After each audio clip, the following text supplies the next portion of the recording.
So before we cover the Republican National Convention in its entirety, there's a couple of things that happened in and around it that I want to talk about. The first thing was Ted Cruz coming out as anti-Trump. Now, we saw with J.D. Vance, that doesn't mean anything, but it is still very, very interesting nonetheless. But first, though, let's get into the fan art section. A couple of pieces from Riddle of Lightning, a Tabasco bonk between me and Vice Rhino, and me saying we worship Banjo and Kazooie in this household. Thank you for your fan art submissions. If you want your fan art to be shown in a future video, the best way to do so is to drop it in the fan art section of the video, or of the Discord. Sorry, that's the one. That said, let's go ahead and get into the meat of the conversation. So, Ted Cruz, right? For those who do not know, he is one of the bigger politicians out of Texas, and we've made fun of him being a coward before because when Texas was going under a deep freeze, he decided to say, screw it, and left for a warmer country for a little while. Which is, you know, just a little bit weird. But let's go ahead and cover his thoughts on Trump real quick, which are really, really interesting to me. Let's get that volume up. I'm going to tell you what I really think of Donald Trump. Oh? This man is a pathological liar. That was quick. Huh. That's the entire video. No more analysis. Cool. Trump's a pathological liar. We all know that. He doesn't know the difference between truth and lies. He lies practically every word that comes out of his mouth. And in a pattern that I think is straight out of a psychology textbook, his response is to accuse everybody else of lying. He accuses everybody on that debate stage of lying, and it's simply a mindless yell. Whatever he does, he accuses everyone else of doing. The man cannot tell the truth, but he combines it with being a narcissist. A narcissist at a level I don't think this country's ever seen. Think about the next 5 years. The boasting, the pathological lying, the picking up the National Enquirer and accusing people of killing JFK, the bullying. Think about your kids coming back and emulating this. For people in Indiana who long for a day when we were nice to each other, when we treated people with respect, when we didn't engage in sleaze and lies. And I would note one of the lies he engages in. Listen, Donald Trump is a serial philanderer. So, that was Senator Cruz. But wait until you hear how he is operating in regards to Trump at the Republican National Convention. There's a bit of a difference here.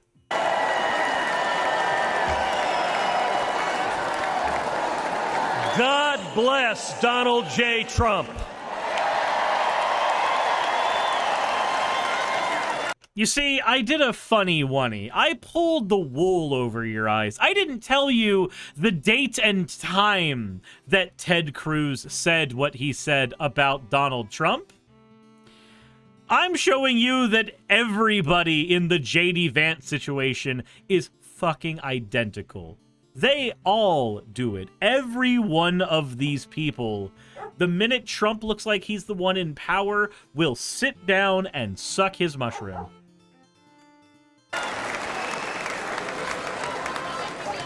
And let me start by giving thanks to God Almighty for protecting President Trump.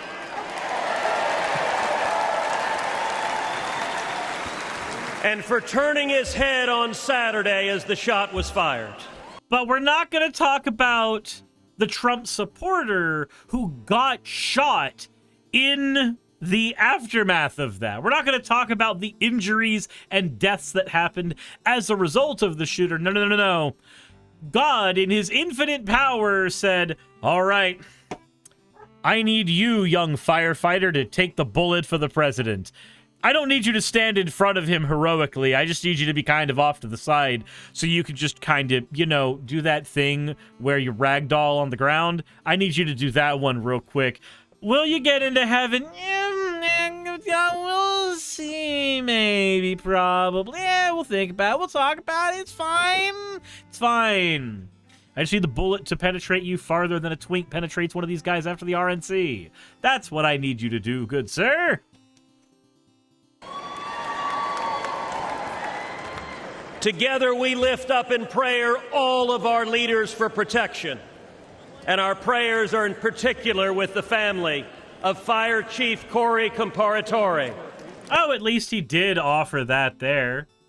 Our prayers are there for the for the guy who got shot. It was definitely like, okay, does he understand that like he just implied it was God's will for the dude to die? And the others injured on Saturday.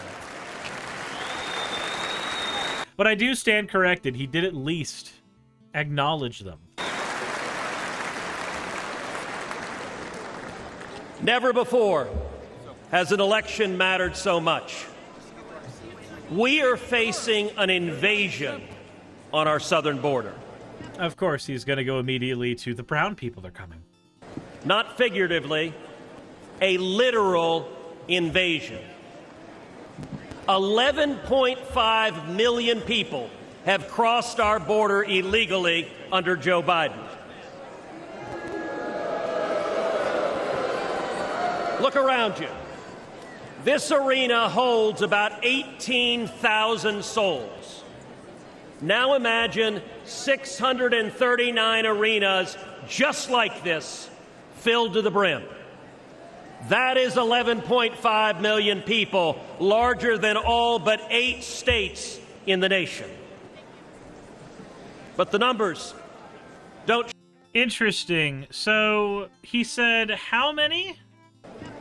Not figuratively, a literal invasion. 11.5 million people have crossed our border illegally under Joe Biden. 11.5 million under Joe Biden. So if we fact check that a little bit, turns out that actually, no, that's not quite what happened. The remark appears to be misleading. U.S. Customs and Border Protection have reported about 8.1 million encounters with migrants at the southern border since Biden's inauguration. Official figures show about 10 million migrants encounters nationwide. The picture is further complicated by the difference between encounters and individual migrants.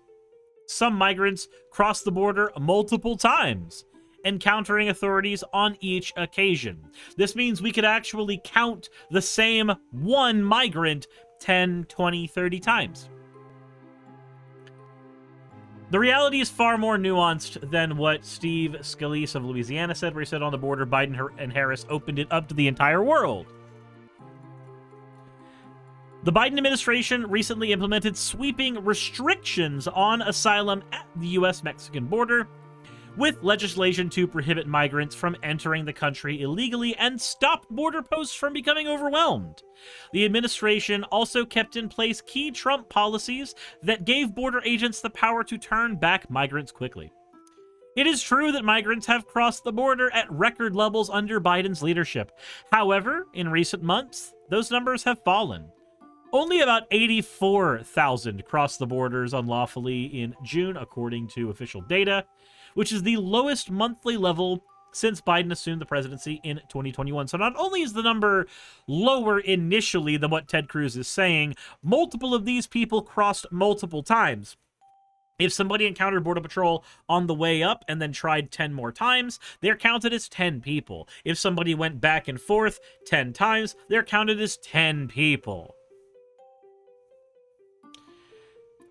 So, it's kind of funny to me, the hyperbole that's engaged in here.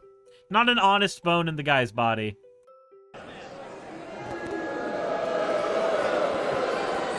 Look around you.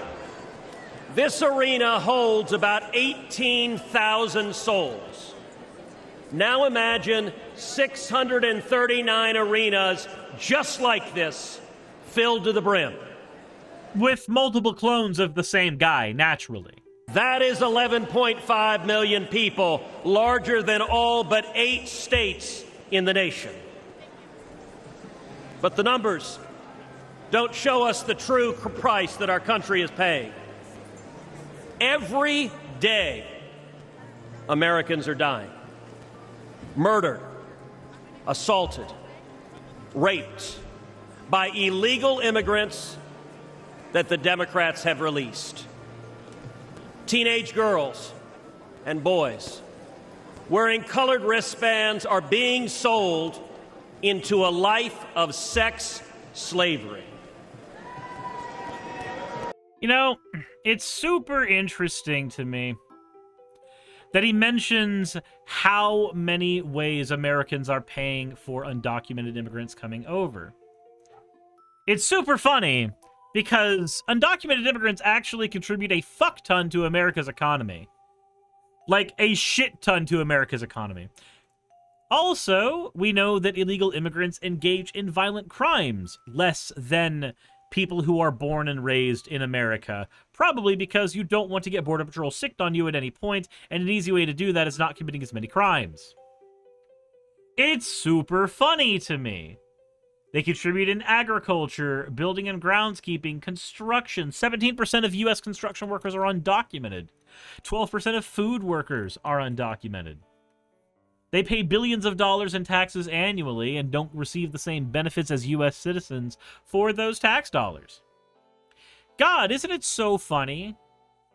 Isn't it so weird how this rhetoric that demonizes these people constantly ignores the actual realities of what happens when they live in America? Isn't that cool? This is evil, and it's wrong. And it is happening every damn day. Think of Kate Steinle. She was 32, walking with her father on a San Francisco pier when a bullet tore through her heart. The man who fired that gun, he'd been deported 5 times. Which means he naturally would have counted as 5 immigrants. By the way, just so we know. Also, probably important to know, he was acquitted. Apparently. He was acquitted by a jury in 2017 of a murder and manslaughter charge, but was convicted of being in possession of a gun. According to his attorneys, he found the gun along a waterfront and accidentally fired it, causing the bullet to ricochet off of pavement, striking Steinle in the back. The gun was stolen by a Federal Bureau of Land Management ranger's car.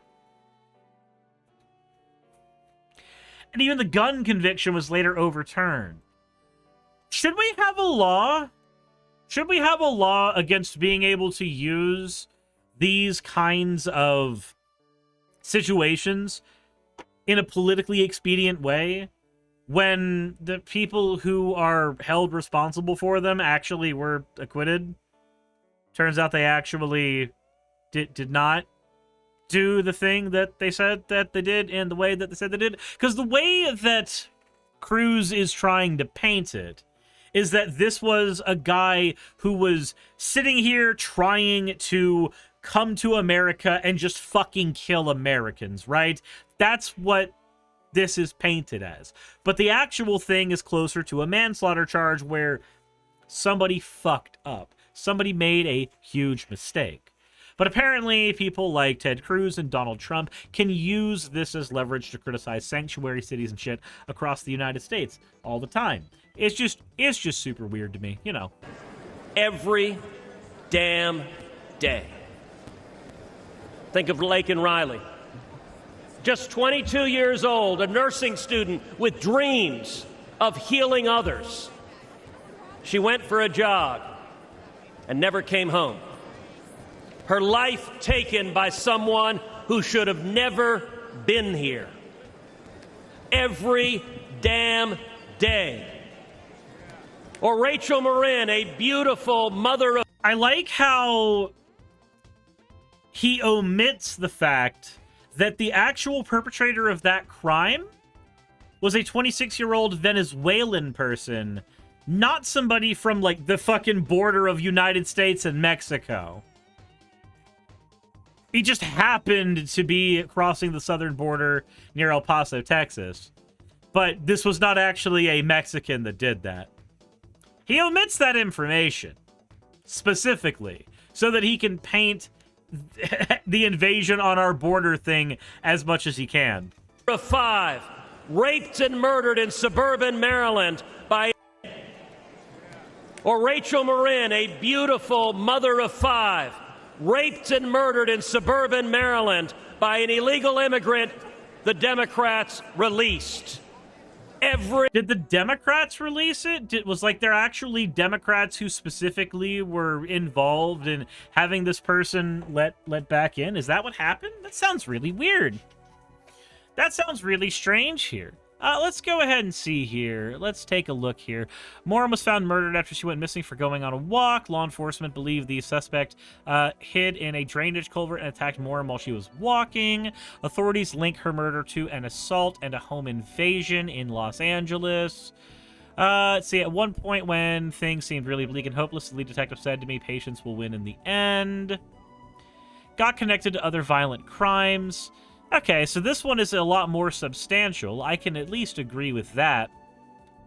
But again, what he's doing here is he is taking small incidences that were very, very massive to the families involved, yes, but he's taking those incidents and instead of looking at the broad picture of how many of the violent crimes that happen in the United States proportionally happen because of U.S. citizens versus people coming abroad, far more of those violent crimes happen because of U.S. citizens versus U.S. citizens, not people coming abroad to do these things. So while it is obviously bad that U.S. citizens get attacked in this way, duh, by not actually showing the data on immigrants and violent crimes, which we can actually do here.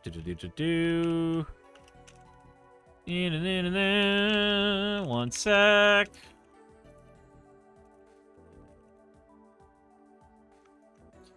NPR actually has a fun write-up on this one. Immigrants are less likely to commit crimes than United States-born people are in general. The murder of Laken Riley took center stage during Thursday night's State of the Union address. She was a 22-year-old student killed last month at the University of Georgia. This is the one he already talked about, where a Venezuelan immigrant did this. The claim is that immigration brings on a crime wave that can be traced back to the first immigrants who arrived ever since the 1980s and 90s. This false narrative saw a resurgence then. However, research indicates that immigrants commit less crimes than United States-born people. Some of the most extensive research comes from Stanford University. Economist Ran Abramitsky found that since the 1960s, immigrants are 60% less likely to be incarcerated than U.S.-born people. There's also state-level research that shows similar results. A libertarian think tank looked into Texas. They found that undocumented immigrants were 37.1% less likely to be convicted of a crime. Beyond incarceration rates, research also shows that there is no correlation between undocumented people and a rise in crime. Recent investigations by the New York Times and the Marshall Project found that between 2007 and 2016, there was no link between undocumented immigrants and a rise in violent crimes or property crimes in those communities.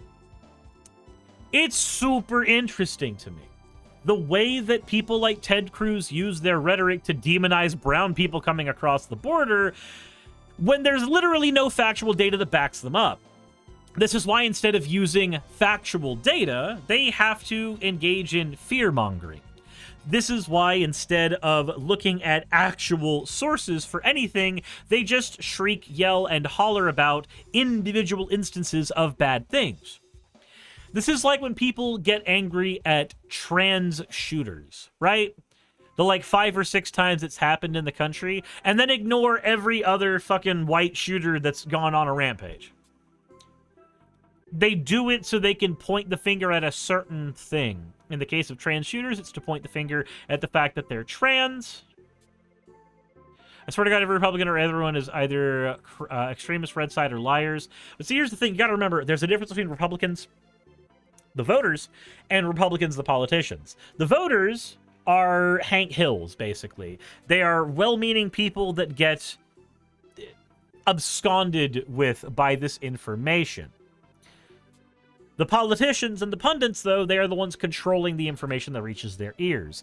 They are the ones who are the problem. The problem is not Republican voters. The problem is not Republican families. The problem is that they are so gullible, and people like Ted Cruz take advantage of that using their rhetoric. By talking about these individual cases, which are tragedies, they get you emotionally riled up instead of recognizing where the data actually points. The data shows that there is no increase in violent crime when people come over across the border. Not at all. This isn't to say that people who aren't alive today would have been alive if those people were not over here. Like, that's looking into clairvoyancy, which I don't have. Instead, what this is doing is recognizing that the problem that they are pointing to in the case of trans shooters is people being trans. The problem they're pointing to in the case of these immigrants is the fact that they are immigrants. They're looking at no other factors that could have been involved in these violent crimes. They blame them on them being immigrants, as opposed to them being violent for any other reason. Mental health related reasons, poverty related reasons, who knows? There could be a myriad of them. But instead of looking into those, they focus on the fact that they immigrated here. That's it. Skywise says this is the analysis they're trying to outlaw.